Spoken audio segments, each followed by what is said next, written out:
Good morning, good morning. We are going to call this meeting of the House Privileges and Elections Committee meeting to order. And our first order of business is to take attendance. So if Madam Clerk, you will open the roll. Thank you. And members, please put it up there that you're here. Sorry.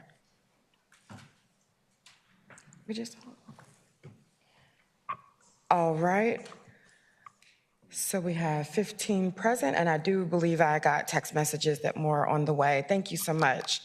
So today will be the only light day of our session, but we did need to get organized so that we can start our subcommittee work next week. So before we do announcements, I did want for us to just follow up on the presentations that we had in our elections boot camp, and I encourage new members to the committee to go back and watch that. It was very informative. But from finding out what's going on across the nation and what some of the issues were, we now have an opportunity to hear some of the legislative priorities from two organizations that are directly in the fight for voting rights and, I guess, voting justice, I'll go with. So first up, we will have co-director of New Virginia Majority, Tram Nguyen. Thank you for coming today. You have the floor. Good morning, Madam Chair, members of the subcommittee. Full committee, we are not in subcommittee. My name is Tram Nguyen. I'm co-executive director of New Virginia Majority. Oh, thank you. Co-executive director of New Virginia Majority, and it's a pleasure to be here with you all this morning. I am a familiar face to many of you who have been on this committee for a number of years. We advocate for making sure that we have free and fair elections. We believe that at the heart of our democracy is free and fair elections. It's what it's so great about this country, right, is that our citizens can participate and have a say in the decisions that impact their lives. And so over the years, we have done a lot of work to advocate for expanded access to the ballot box for our voters, making sure that there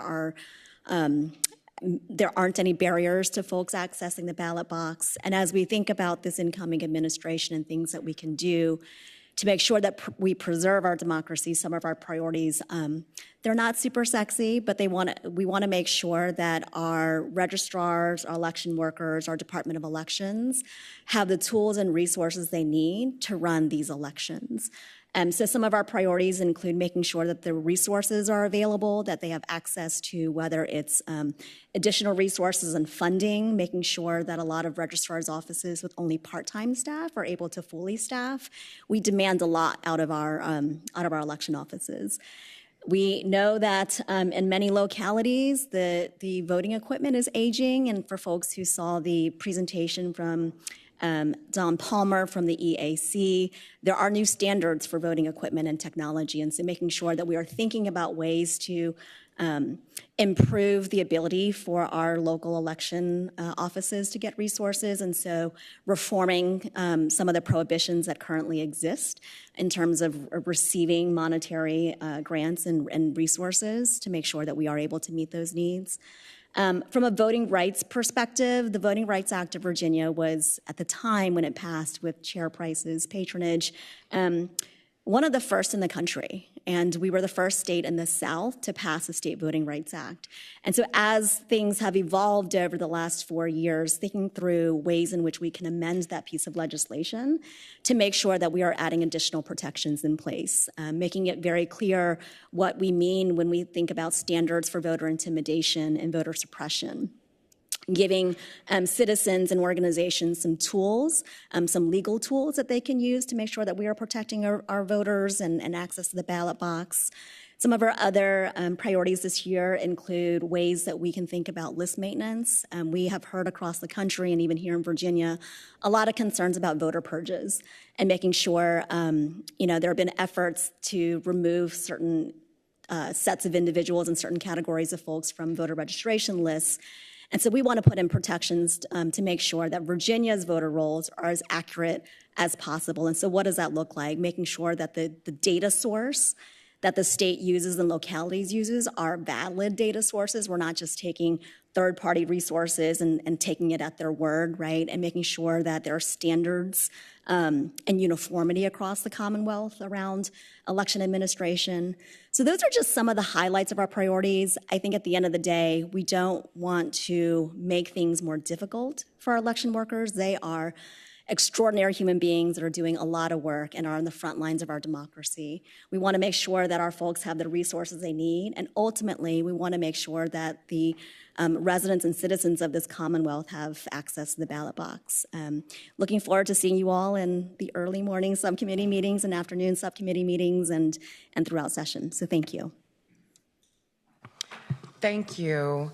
We'll now hear from Chris Kaiser, the Policy Director for ACLU of Virginia. Good morning and welcome. Good morning, Madam Chair, members of the committee. Thank you so much for inviting us this morning. We are strongly in favor of voting rights protections reforms in the state of Virginia this year. We are proud to say, Virginia has some of the most pro-voter policies in the South and really in the country already. But we have an opportunity this year to respond to some recent developments at the Supreme Court level, as well as to take care of some longstanding gaps in our policies as well. First and foremost, you all had already moved the Voting Rights Restoration Amendment. We're very, very pleased to see that go forward. Accompanying that measure, though, we need to make sure that our election code and other sections of Virginia code are prepared to incorporate that constitutional amendment should the voters approve it. So enabling legislation that we've already seen filed looks quite strong. Thank you to the chairwoman for her work on that.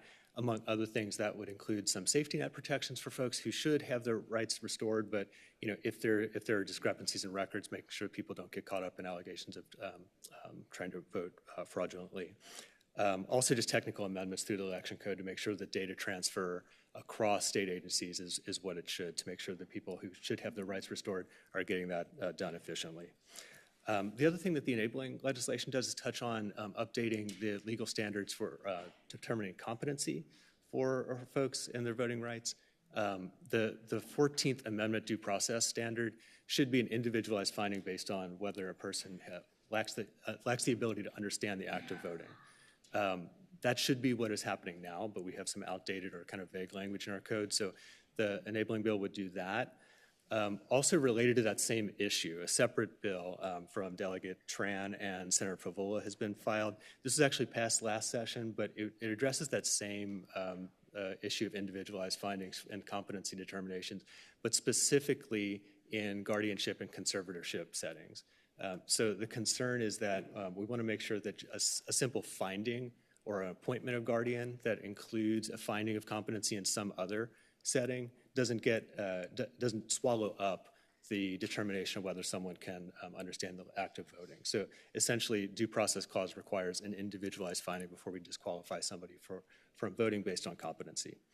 Third, I wanted to highlight in recent years or so, we've seen some use of the National SAVE database to disqualify people based on alleged lack of citizenship status.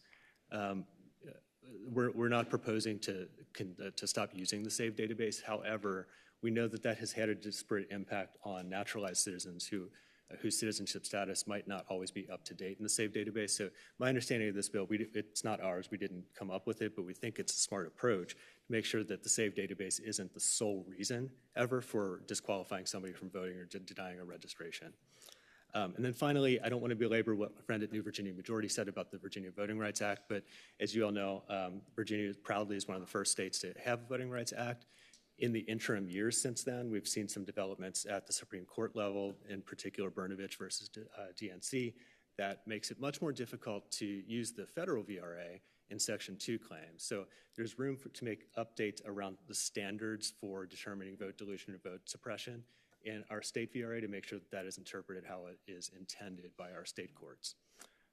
So just a smattering, I know that y'all are going to see a lot of legislation this session that beyond what I just noted, but those are some keys that we are looking at heading into session. So thank you very much for your time.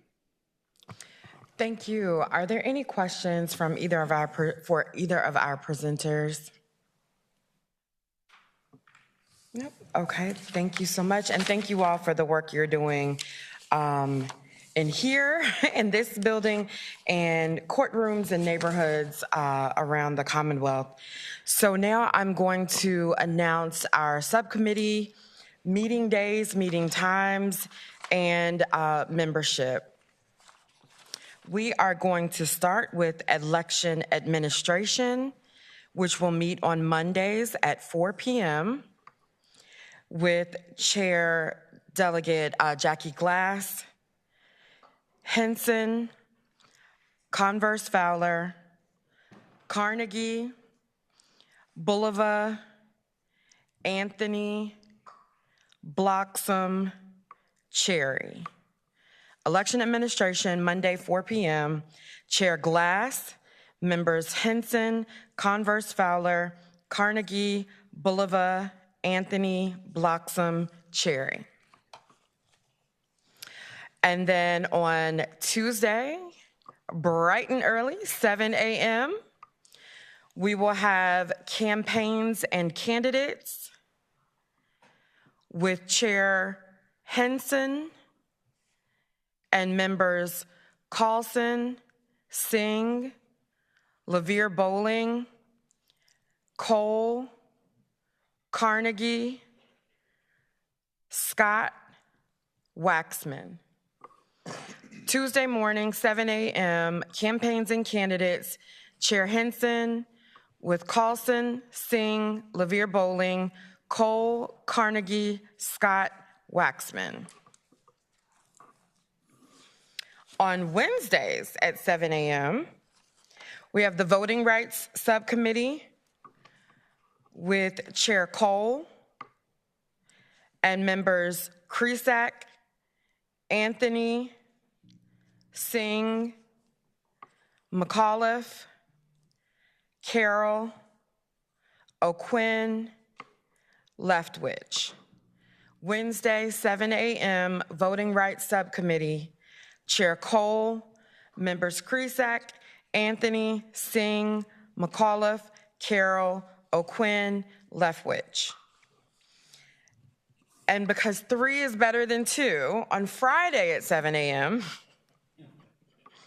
we have the Gubernatorial Appointments Subcommittee with Chair Converse Fowler and members Reed, Glass, LaVere Bowling, Bulova, Carlson, Phillips, O'Quinn. 7 a.m. Fridays, gubernatorial appointments, Converse Fowler Chair, Reed, Glass, LaVere Bowling, Bulova, Carlson, Phillips, O'Quinn. So those are our 4 subcommittees, meeting dates, times, and membership. And then you can look on LIS for the locations. And we will begin subcommittee work on Monday at 4 p.m. with Chair Glass and the Election Administration Subcommittee. Are there any questions? Everybody good? We all good? All right, thank you so much for your time. I will entertain a motion to adjourn. So moved. Second. It's been moved and properly seconded that we adjourn. All those in favor, please say aye. Aye. Any opposed? We are adjourned.